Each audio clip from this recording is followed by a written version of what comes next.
IPL 18వ season మార్చి 22 నుంచి ఆరంభం కానుంది. ఇప్పటికే అన్ని జట్లు ప్రాక్టీస్ లో బిజీగా ఉన్నాయి. అటు గత ఏడాది రన్నరప్ సన్ రైజర్స్ హైదరాబాద్ కూడా ప్రిపరేషన్ లో ఫుల్ బిజీగా ఉంది. అయితే మెగా లీగ్ ఆరంభానికి ముందు ఆ జట్టుకు బ్యాడ్ న్యూస్. గత ఏడాది జట్టును సక్సెస్ఫుల్ గా నడిపించిన ప్యాట్ కమిన్స్ ఈ సీజన్ ఆరంభంలో కొన్ని మ్యాచ్లకు దూరమయ్యే అవకాశాలు కనిపిస్తున్నాయి.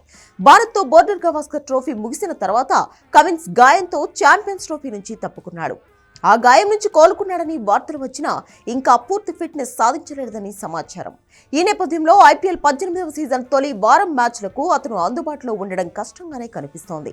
దీంతో అతని స్థానంలో ఎవరికి పగ్గాలు అప్పగిస్తారనే దానిపై ఆసక్తి నెలకొంది. ప్రస్తుతం సన్ రైజర్స్ కొత్త కెప్టెన్ సిరీస్ లో అభిషేక్ శర్మ ముందున్నట్లు తెలుస్తోంది. యువ ఓపెనర్ గా గత కొన్ని సీజన్ల నుంచి జట్టుకు అద్భుతమైన ఆరంభాలను ఇస్తున్నాడు. సన్ రైజర్స్ విజయాల్లో కీలకంగా ఉన్న అభిషేక్ శర్మ ఫీల్డింగ్ లోనూ అద్దరగొడుతున్నాడు. రానున్న సీజన్లను దృష్టిలో పెట్టుకుని అభిషేక్ శర్మ వైపే సన్ రైజర్స్ యాజమాన్యం మొగ్గు చూపుతున్నట్లు సమాచారం. అదిరిపోయే ఆరంభాలు అందిస్తూ టీం విజయాల్లో కీలకంగా మారడం, నిలకడగా పరుగులు చేయడం, గేమ్ అవేర్నెస్, ఒంటి చేత్తో ఫలితాన్ని తారుమారు చేయడం, ఎలాంటి పరిస్థితుల్లోనైనా ప్రశాంతంగా ఉంటూ ఆటపై ధ్యాస పెట్టడం, తోటి ఆటగాళ్లతో కలిసిపోవడం లాంటి లక్షణాలు వైస్ కెప్టెన్సీకి అభిషేక్ బెస్ట్ చాయిస్ గా నిలబెట్టాయని తెలుస్తోంది.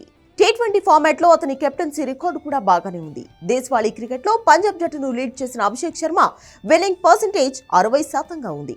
10 మ్యాచ్లలో 6 గెలిపించగా 3 ఓడిపోయాడు. ఒక మ్యాచ్ ఫలితం తెలలేదు. ఒకవేళ అతనికి గానీ ఆ పోస్ట్ ఇస్తే క్రమంగా సారథ్యం అలవాటు అవుతుంది. ఆ తర్వాత నేరుగా కెప్టెన్ అవ్వచ్చు. అంతర్జాతీయ మ్యాచ్ల్లో మరింత నిలకడగా ఆడుతూ పోతే భారత్ కు భవిష్యత్తు సారథి అయ్యే అవకాశం ఉందని పలువురు అభిప్రాయపడుతున్నారు. 2018లో ఐపీఎల్ అరంగేట్రం చేసిన అభిషేక్ శర్మ ఓవరాల్ గా 63 మ్యాచ్ల్లో 1377 పరుగులు చేశాడు. గత సీజన్లో అయితే భారీ హిట్టింగ్ తో దుమ్ము రేపాడు. 16 మ్యాచ్లలో 3 హాఫ్ సెంచరీలతో 484 పరుగులు చేశాడు.